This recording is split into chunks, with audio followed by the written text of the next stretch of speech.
आप सबको मेरा नमस्ते। ये सेशन में मैं आपको ENA मतलब एसेंशियल न्यूट्रिशन एक्शन मतलब महत्व की पोषण क्रियाएं क्या-क्या होती है और बच्चों में वो महत्व क्रियाएं जो हम लोग को करनी है फील्ड में और प्रेग्नेंट मदर्स जो पेट से जो माता है, प्रेग्नेंट मदर्स है, धात्री माता है, उनको क्या उनके लिए क्या क्रियाएं करनी है उसके बारे में मैं थोड़ा आपको बताऊंगी। सबसे पहले तो प्रेग्नेंट मदर्स के लिए हम लोग को क्या क्रियाएं करनी है, क्या महत्वपूर्ण पोषण क्रियाएं हैं जिससे बच्चे का वज़न बहुत अच्छी तरह प्रेगनेंसी में बढ़ेगा। तो एक तो है आपको कि सबसे पहले माता को पोषण के बारे में बताना है, ठीक है। तो पोषण में जैसे मैंने आपको टाइप 1 टाइप 2 न्यूट्रिएंट के बारे में बताया, प्रकार 1 प्रकार 2 पोषण तत्व क्या है, वही आपको माँ को सिखाना है, ठीक है। तो उस सबसे पहले तो हम लोगों ने देखा है कि हमारे माताओं में प्रोटीन की मात्रा बहुत ही कमी है। प्रोटीन होता है तो आपको वो प्रोटीन खाने में बढ़ाना है। माँ के प्रोटीन खाने में मेरे एक्सपीरियंस से मैं लगभग 78 ग्राम प्रोटीन रेकमेंड करती हूँ, 78 ग्राम्स। तो जैसे प्रोटीन के माध्यम से, प्रोटीन के ट्यूटोरियल के माध्यम से आपने सीखा कि कैसे प्रोटीन कैलकुलेट करना है, कैसे गिनना है प्रोटीन को, तो उसी तरह आपको हर मदर में गिन के आपको बताना है कि चलिए इतना दूध पीना है यार, इतना अंडा खाना है या इतने कठोर लेने हैं, जो अंकुरित है इतने लेने हैं। तो आपको ये सारा गिन के आपको माँ को दिखाना पड़ेगा। मैं इनफैक्ट आपको IC चार्ट जो हम लोगों ने बनाए हुए, बहुत अच्छे से चार्ट बनाए हुए, वो चार्ट के माध्यम से भी मैं आपको दिखाऊंगी कि कैसे कैसे माँ को ये सब सिखाना है, ठीक है। तो ये तो हो गया आपकी पहली पोषण क्रिया कि माँ को पूरा जो पोषण है, आयरन रिच खाना है, लो रिच खाना है, जिससे आपने सब तो अभी सीखा हुआ है एक्चुअली। कैल्शियम है, फॉलिक एसिड है, फोलेट है, तो वो कौन से खाने में ज़्यादा होगा, B12 है, अलग अलग जो है टाइप 1 प्रकार 1 और प्रकार 2 दोनों के बारे में माता को समझाना है।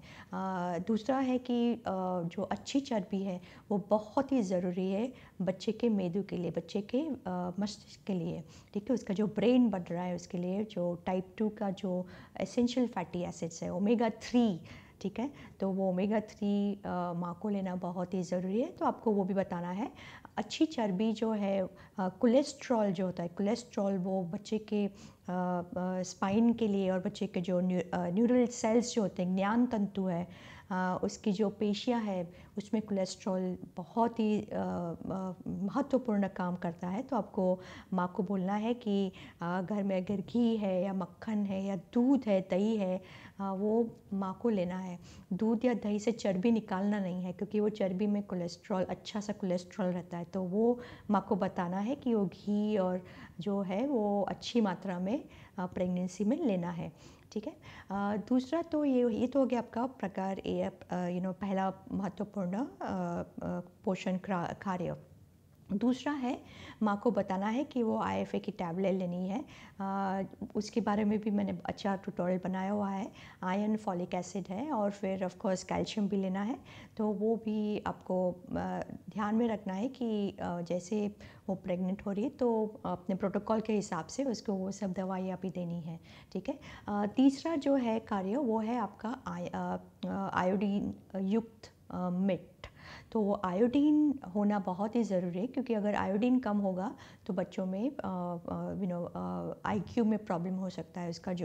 उसकी जो IQ है, उसका जो मस्तिष्क है उसमें प्रॉब्लम हो सकता है, उसके ग्रोथ में भी, विकास में भी प्रॉब्लम हो सकता है। तो माँ को बोलना है कि जब भी वो मीट इस्तेमाल करे तो उसमें आयोडाइज्ड सॉल्ट होना बहुत ही ज़रूरी है, ठीक है। चौथा हमारा कार्य जो हम लोग को करना है वो जैसे ही प्रेग्नेंट मदर्स डिलीवर हुई, ठीक है, तो डिलीवरी के बाद तुरंत ही 1 घंटे में ही, एक्चुअली 1 घंटे की भी राह देखने की ज़रूरत नहीं, जैसे बच्चा पैदा हो उसको तुरंत ही माँ के स्तन पे लगाना है, ठीक है। तो बच्चे को ब्रेस्ट क्रॉल कराना है, वो भी मैंने आपको ऑलरेडी बताया हुआ है कि कैसे ब्रेस्ट क्रॉल करना है।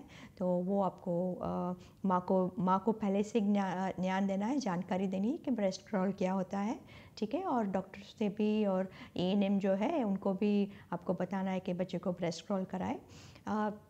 एक बार वो दूध पिलाना चालू कर दिया, फिर आपको जैसे माँ पीएनसी वार्ड में आती है तो आपको उसको सिखाना है स्तनपान कराना, क्योंकि हम लोग को मालूम है, सबको मालूम है कि स्तनपान कराना है कि कैसे कराना है वो नहीं मालूम। जैसे आपको भी पता चलेगा कि हम लोग को भी बहुत सारी अज्ञानता है, तो वो माँ को cross cradle hold, side line hold, अलग अलग होल्ड दिखा के माँ को सिखाना है। क्रॉस क्रेडल होल्ड सिखाना बहुत ही ज़रूरी है, क्योंकि हम लोगों ने बहुत अच्छा रिज़ल्ट दिखा है यहाँ पे नंदुरबार और बहुत सारे अलग अलग जगह में। दूसरा ये एक है हमारा, ये है माँ को बोलना है कि 6 महीने तक सिर्फ बच्चे को अपना ही दूध पिलाए, ऊपर का पानी भी नहीं, गुट्टी भी नहीं, कुछ भी नहीं। जो डॉक्टर दवाई दे रहे हैं, दवाई तो ठीक है, लेकिन बच्चे को सिर्फ और सिर्फ माँ का दूध ही देना है, वो भी सही टेक्निक से देना है, क्योंकि सही टेक्निक से नहीं दिया, आप दूध तो देते रहेंगे लेकिन सही टेक्निक से नहीं दिया तो फिर बच्चे का वज़न नहीं बढ़ेगा, ठीक है। अगर बच्चे को 6 महीने के अंदर जुलाब हो गया तो आपको बच्चे को ओआरएस भी देना है। माँ को बोलो कि अपना दूध चालू रखे, दूध बंद ना करे, ठीक है, क्योंकि वो बहुत महत्वपूर्ण का काम है। क्योंकि क्या होता है कि बहुत सारी मदर्स ऐसी समझती है कि नहीं, अगर बच्चे को जुलाब हुआ तो मैं दूध दूंगी तो उसको ज़्यादा जुलाब होंगे, वो गलत, ये मिथ्या है। आप माँ को समझाना है कि जितना उसका वो पानी जा रहा है उसके जुलाब से, तो वो माँ अपना दूध के द्वारा वो पानी ही नहीं, अपना प्रोटीन देगी, चर्बी देगी, सारा जो 40 तरह के तत्व है वो दूध के माध्यम से जाएगा। तो दूध बिल्कुल बंद नहीं करना है, ओआरएस चालू करना है, और जिंक भी देना है आपको। तो जिंक मतलब पीएचसी में मिलता ही होगा, तो जिंक भी बच्चे को देना है। 2 हफ्ते का कोर्स है, तो वो मदर को वो कोर्स ख़त्म करना है बच्चे के लिए। 6 महीने का बच्चा अगर हो गया, ठीक है, तो अभी 6 महीने के बाद बच्चे को पूरक आहार चालू करना है, टाइम पे चालू करना है। मैं हमेशा बताते रहती हूँ कि कैसे चालू करना है, कितना देना है, कितनी बार देना है, कैसी कंसिस्टेंसी होनी चाहिए, गाढ़ा कितना होना चाहिए, वो अलग अलग आपको सलाह देनी है माँ को। और वो सलाह आपको 5.5 महीने में अगर चालू कर देंगे तो अच्छा रहेगा। माँ को बोलना है 6 महीने तक बच्चे आपको वेट करना है, उसकी राह देखनी है। 6 महीने के बाद ही उसको कॉम्प्लीमेंट्री फीडिंग मतलब पूरक आहार देना है, ठीक है। लेकिन उसकी जो सलाह है वो आप 5.5 महीने पे चालू कर सकते हो। माँ को सारे जो हम लोगों ने प्रोटीन पाउडर्स जो बनाए हुए अच्छे, जो प्रकार 1 और प्रकार 2 के जो पाउडर्स जो आपने वीडियो में देखने वाले हैं, तो वो भी आपको बताना है माँ को कैसे वो घर पे वो बना सकती है। दूसरा जो है वो है 6 महीने के बाद अगर बच्चे को जुलाब हुआ तो 6 महीने के बाद बच्चे को ओआरएस देना है, जिंक देना है उसको, बच्चे को माँ का दूध चालू रखना है, ठीक है। और खाना जो है, जो बच्चा जो पूरक आहार ले रहा है वो भी चालू रखना है, ठीक है। ज़्यादा फ्रूट्स नहीं देना है, फ्रूट जूस नहीं देना है, फ्रूट जूस से उससे बच्चे को ज़्यादा जुलाब होगा। वैसे भी हम फ्रूट जूस रेकमेंड नहीं करते हैं, लेकिन जो फ्रूट्स है, फ्रूट्स ज़्यादा मत दो, थोड़ा सा केला चलेगा, लेकिन जो अच्छा सा जो आहार है, अंडा है, दही है, खिचड़ी है, वो सब आपको बच्चे को डेफिनेटली देना है, ठीक है। एक दूसरा सा महत्वपूर्ण ये है कि आपको विटामिन ए की डोज देने हैं। तो आपको ध्यान में रहे कि 6 महीने के बाद बच्चे को विटामिन ए की डोज जो गवर्नमेंट में मिल रहे हैं, तो आपको ध्यान से उसको देने हैं। आयरन जो है, जो हफ्ते में 2 बार बच्चे को 6 महीने के बाद दिया जाता है, वो भी बच्चे को देना है। आपको वो भी ध्यान में रखना है कि उसको आयरन की डोज मिले हफ्ते में 2 बार। और अगर बच्चा आपको कुपोषित अगर नज़र में आए, अगर ऐसा लगे कि कुपोषित है, उसको डेफिनेटली एनआरसी भेजना है, क्योंकि वो अगर सैम बच्चा आ रहा है, बहुत सैम, तो आपको वो डेफिनेटली डॉक्टर से बात करनी है, उसको सैम से जितना हो सके उसको जल्दी से निकालना है, ठीक है। एक लास्ट महत्वपूर्ण कार्य है जो हम लोग को ध्यान में रखना है। दूसरा कि अगर बच्चा बीमार है तो बीमारी के टाइम में तो बच्चा वो खाना ज़्यादा नहीं खाएगा, लेकिन जैसे जैसे वो बीमारी से बाहर निकल रहा है तभी बच्चे को बहुत भूख लगेगी। तब तो जब भी वो बच्चा बहुत भूखा है तभी आपको उसको 1.5 गुना खाना देना है। लेकिन कैसा खाना देना है जिसमें प्रकार 2 के जो न्यूट्रिएंट है, जो पोषक तत्व है प्रकार 2 के, वो ज़्यादा होने चाहिए। क्योंकि देखिए 1 हफ्ता 1.5 हफ्ता बच्चे का वज़न नहीं बढ़ता है, बच्चे का वज़न कम हो गया, तो वज़न बढ़ाने के लिए जो ग्रोथ विकास के तत्व है वो आपको बच्चे को ज़्यादा देने हैं। मतलब उसमें तो हो गया आपका प्रोटीन, चर्बी, मैग्नीशियम वाला, पोटेशियम वाला, जिंक वाला खाना जो आपने अब ऑलरेडी सीखा हुआ होगा, तो वो खाना आपको बच्चे को ज़्यादा देना है। ठीक है, तो ये तो हो गया आपके एसेंशियल न्यूट्रिशन एक्शन। जो महत्व पोषण कार्य है वो क्या है, फील्ड में आपको क्या करने हैं जिससे बच्चे कुपोषित नहीं होंगे। ठीक है, धन्यवाद। गर्भवती महिलाओं के लिए जरूरी पोषण क्रियाओं के बारे में बने स्पोकन ट्यूटोरियल में आपका स्वागत है। इस ट्यूटोरियल में हम जानेंगे गर्भावस्था के समय पोषक खाने की जरूरत, गर्भावस्था के समय जरूरी पोषण क्रियाएं। जरूरी पोषण क्रियाओं को ENA के नाम से भी जाना जाता है।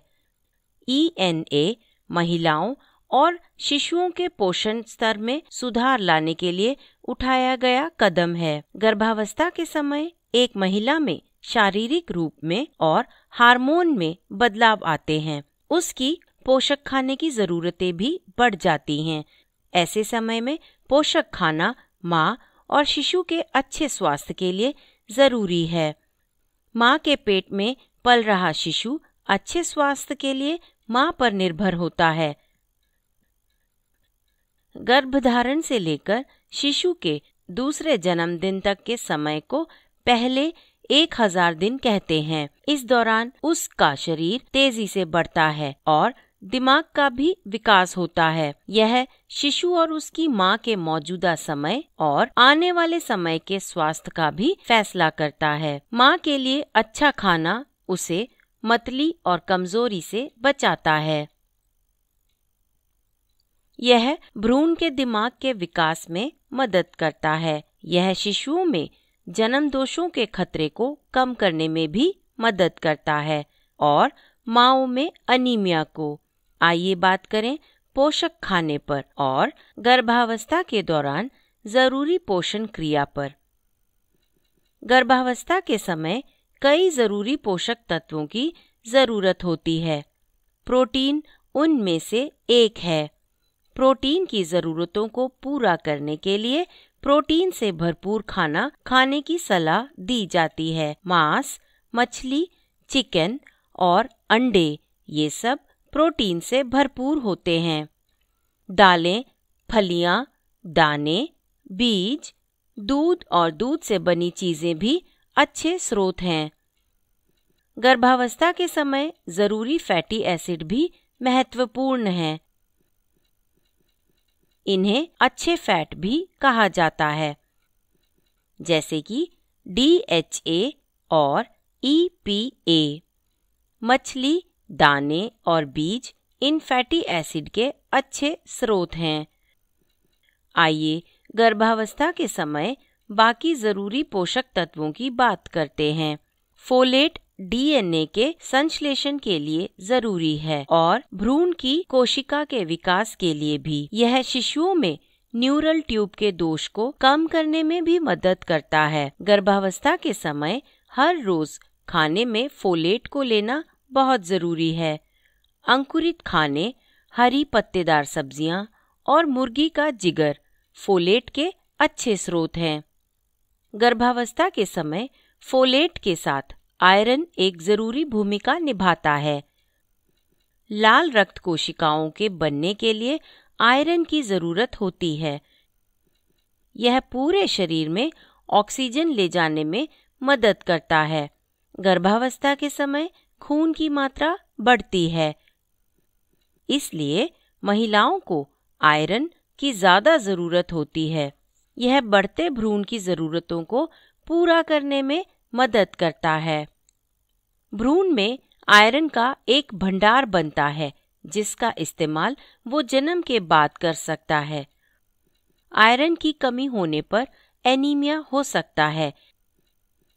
एनीमिया से बचने के लिए खाने में आयरन से भरपूर चीज़ों को खाना चाहिए। मुर्गे या बकरी का जिगर, दिमाग और दिल में आयरन भरपूर होता है।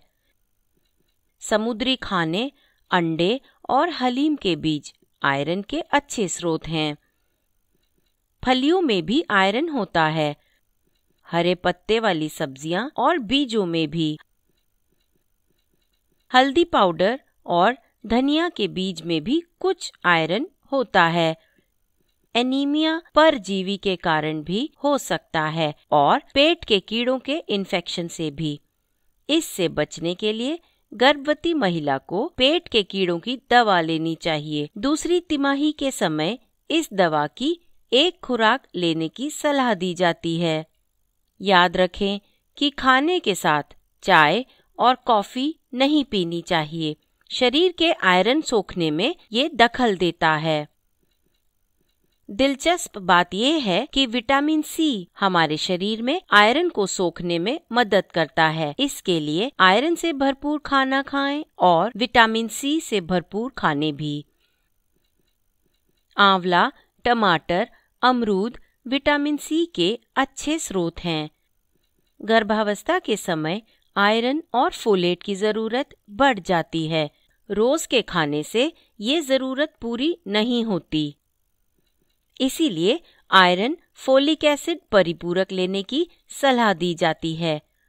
हालांकि प्रसव से पहले लिए जाने वाले परिपूरक स्वस्थ आहार की जगह नहीं ले सकता। प्रसव से पहले लिए जाने वाले परिपूरक गर्भावस्था से पहले और उसके दौरान लिया जाता है। गर्भवती महिलाओं को स्वास्थ्य सेविका से आयरन, फोलिक एसिड की गोलियां मांगनी चाहिए। ये गोलियां आंगनवाड़ी में मिल जाती हैं। ये गोली दिन में एक बार लेनी चाहिए। गर्भवती महिलाओं को आयरन, फोलिक एसिड की गोली लेते समय ध्यान रखना चाहिए। मतली और बेचैनी से बचने के लिए खाने के 2 घंटे बाद ही गोली लेनी चाहिए। कभी कभी इन गोलियों को लेने के बाद उसे काला मल आ सकता है। दस्त या कब्ज भी हो सकता है। ये सब लक्षण कुछ दिनों के बाद ठीक हो जाते हैं। कैल्शियम की गोलियों के साथ आयरन, फोलिक एसिड की गोली नहीं लेनी चाहिए। इन्हें सुबह और शाम की खुराक के रूप में लेना चाहिए। कैल्शियम गर्भावस्था के दौरान एक अन्य ज़रूरी पोषक तत्व है। गर्भवती महिलाओं में कैल्शियम की कमी से ज़्यादा रक्तचाप होता है। इससे हाथों और पैरों में सूजन आ जाती है। इसकी कमी से बचने के लिए उसे रोज़ दूध और दूध से बनी चीज़ों को खाना चाहिए। बीज, दाने, हरी पत्तेदार सब्जियां और सूखी मछली में भी कैल्शियम होता है। गर्भावस्था के दौरान और बाद में कैल्शियम परिपूरक की सलाह दी जाती है। कैल्शियम की गोली ICDS केंद्रों में दी जाती है और प्राथमिक स्वास्थ्य केंद्र में भी। ICDS एकीकृत बाल विकास सेवा है। ये गोलियां गर्भावस्था के 14 हफ्तों से लेकर प्रसव के 6 महीने के बाद तक दी जाती हैं। गोली को दिन में 2 बार लेना चाहिए। ज्यादा कैल्शियम लेने पर शरीर आयरन को सोख नहीं पाता। इसीलिए 2 कैल्शियम की गोलियों को एक साथ नहीं लेना चाहिए। नाश्ते या दोपहर के खाने के बाद 1 गोली लेनी चाहिए। दूसरी गोली शाम के नाश्ते या रात के खाने के बाद लेनी चाहिए। खाली पेट कैल्शियम की गोली नहीं लेनी चाहिए क्योंकि इससे गैस्ट्राइटिस हो सकता है। गैस्ट्राइटिस पेट के परत की सूजन है। आयोडीन एक अन्य पोषक तत्व है जो जरूरी भूमिका निभाता है। जीवन के सभी चरणों में अच्छे स्वास्थ्य के लिए आयोडीन की जरूरत होती है। आयोडीन शरीर में ठीक से जमा नहीं हो पाता, इसीलिए हर रोज आयोडीन की थोड़ी जरूरत होती है। मछली, झींगे, दूध, चीज और आयोडीन वाला नमक आयोडीन के अच्छे स्रोत हैं। आयोडीन की कमी से बचने के लिए आयोडीन वाले नमक का इस्तेमाल करना चाहिए। बाजार में आसानी से आयोडीन वाला नमक मिल जाता है। आयोडीन वाले नमक का इस्तेमाल करते समय कुछ बातें ध्यान रखनी चाहिए। इसे खाना पकाने के आखिर में डालना चाहिए।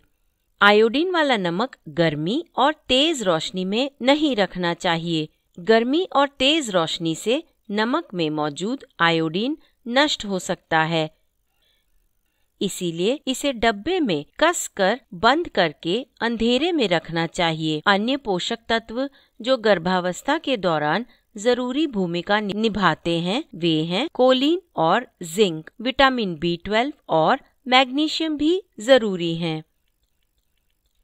कोलिन, फोलेट और विटामिन B12 न्यूरल ट्यूब के दोष को कम करते हैं। न्यूरल ट्यूब के दोष जन्म दोष हैं जो दिमाग और रीढ़ की हड्डी पर असर करते हैं। कोलिन दिमाग के विकास के लिए भी जरूरी है, जबकि जिंक भ्रूण के विकास में मदद करता है। इन पोषक तत्वों के बारे में ज्यादा जानकारी बाकी के ट्यूटोरियल में बताई गई है। कृपया इन पोषक तत्वों के बारे में बने अलग अलग ट्यूटोरियल देखें, जैसे कि प्रोटीन की महत्वता, कोलिन की महत्वता और फोलेट की भी। कैल्शियम की महत्वता भी देखें और B12 भी। पोषक खाना माँ और शिशु दोनों के अच्छे सेहत के लिए जरूरी है। माँ के खाने में अलग अलग तरह के खाने के समूह की चीजें होनी चाहिए। पहला, जिसमें अनाज, जड़ें, सफेद कंद और केले हैं। दूसरे में दालें हैं और तीसरे में दाने और बीज हैं। चौथे में दूध या दूध से बनी चीजें हैं। पांचवें में मांस, मुर्गी और मछली हैं। छठे में अंडे हैं। सातवें में गहरे हरे पत्तेदार सब्जियां हैं। आठवें में विटामिन A से भरपूर सब्जियां हैं। नौवें में बाकी की सब्जियां और फल हैं। अपने हर रोज के खाने में कम से कम 6 खाने के समूह की चीजों को लेना चाहिए। इनमें से उसे प्रोटीन से भरपूर खाने के समूह और अच्छे फैट वाला खाना लेना चाहिए। स्टार्च वाला खाना कम खाना चाहिए। इन सब पोषक तत्वों के साथ साथ पानी पीना भी जरूरी है। रोजाना कम से कम 8 गिलास पानी पीने की सलाह दी जाती है। प्रसंस्कृत शक्कर, नमकीन खाना और कैफीन वाली पीने की चीजों से बचना चाहिए। यहाँ तक कि शराब और धूम्रपान से भी दूर रहना चाहिए। इस ट्यूटोरियल में बताई गई सभी पोषण क्रिया को याद रखें। वे एक स्वस्थ गर्भावस्था के लिए जरूरी हैं और स्वस्थ भ्रूण के विकास के लिए भी। अब यह ट्यूटोरियल यहीं समाप्त होता है। IIT बॉम्बे से मैं बेला टोनी आपसे विदा लेती हूँ। हमसे जुड़ने के लिए धन्यवाद। शिशुओं के लिए जरूरी पोषण क्रियाओं पर बने स्पोकन ट्यूटोरियल में आपका स्वागत है। इस ट्यूटोरियल में हम कुपोषण को रोकने के सही तरीकों के बारे में जानेंगे। जरूरी पोषण क्रियाएं कुपोषण को हटाने के लिए उठाए गए कदम हैं। पहले 1000 दिनों के समय इनकी जरूरत होती है। गर्भधारण से लेकर शिशु के दूसरे जन्मदिन तक को पहले 1000 दिन कहते हैं। जरूरी पोषण क्रियाओं को ENA के नाम से भी जाना जाता है। पैदा हुए शिशु के लिए सबसे पहला ENA जो किया जाता है वो है गर्भनाल को दबाकर बंद करने में देरी। शिशु के पैदा होने के तुरंत बाद गर्भनाल को नहीं काटना चाहिए। नर्स को सबसे पहले गर्भनाल की धड़कन को महसूस करना चाहिए। जब धड़कन बंद हो जाए तो ही नाल को काटना चाहिए। नाल को कुछ देर के बाद बंद करने से गर्भनाल और शिशु के बीच रक्त का प्रवाह होने लगता है। इससे पहले 6 महीनों तक के लिए शिशु में आयरन की मात्रा बेहतर होती है। ऐसा करने से इन महीनों में शिशुओं में अनीमिया से बचाव होता है। गर्भनाल को दबाने के बाद शिशु को स्तनपान कराना चाहिए। ऐसा करने के लिए शिशु को मां के बिना कपड़े ओढ़े हुए पेट पर रखना चाहिए। शिशु पैदाइश से ही स्वाभाविक रूप से स्तनपान करना जानता है। इस स्वभाव से वह मां के स्तन को ढूंढ सकता है और दूध पीना शुरू कर सकता है। इस पूरे प्रक्रिया को ब्रेस्ट क्रॉल कहते हैं। एक अन्य ट्यूटोरियल में ब्रेस्ट क्रॉल के बारे में ज्यादा बताया गया है। उस ट्यूटोरियल के लिए हमारी वेबसाइट पर जाएं। शिशु के पैदा होने के 1 घंटे के अंदर ही स्तनपान शुरू कराना बहुत जरूरी है। पहले दूध को कोलोस्ट्रम कहते हैं।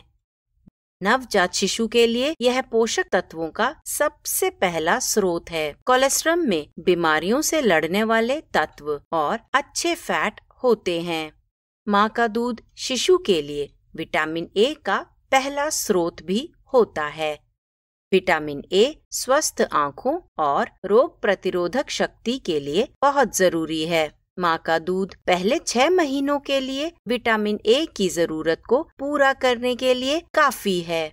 6 महीने के बाद विटामिन ए से भरपूर पूरक आहार देना चाहिए। असरदार स्तनपान के लिए स्तन पर शिशु के मुंह की सही पकड़ सबसे जरूरी है। शिशु के मुंह का स्तन पर गलत जुड़ाव होने की वजह से निप्पल से स्तनपान होगा। इससे शिशु को बहुत कम दूध मिलेगा। शिशु का मुंह एरियोला के निचले हिस्से से जुड़ा होना चाहिए। इससे शिशु को काफी दूध मिलेगा। एरियोला निप्पल के आसपास का काला भाग है। स्तनपान के सही तकनीकों के बारे में अन्य ट्यूटोरियल में बताया गया है। 6 महीने पूरे होने पर शिशु की पोषक तत्वों की जरूरत तेजी से बढ़ जाती है।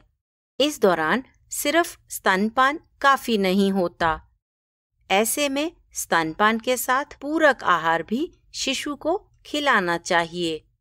जैसे ही शिशु 6 महीने पूरे कर ले, पूरक आहार शुरू कर दें। 6 महीने की उम्र का मतलब शिशु के जीवन के 6ठे महीने की शुरुआत नहीं है। इसका मतलब है कि उसने 6 महीने पूरे कर लिए हैं और अपने जीवन का 7वां महीना शुरू कर दिया है। साथ ही उम्र के हिसाब से खाने की मात्रा और गाढ़ापन भी बदलते रहना चाहिए।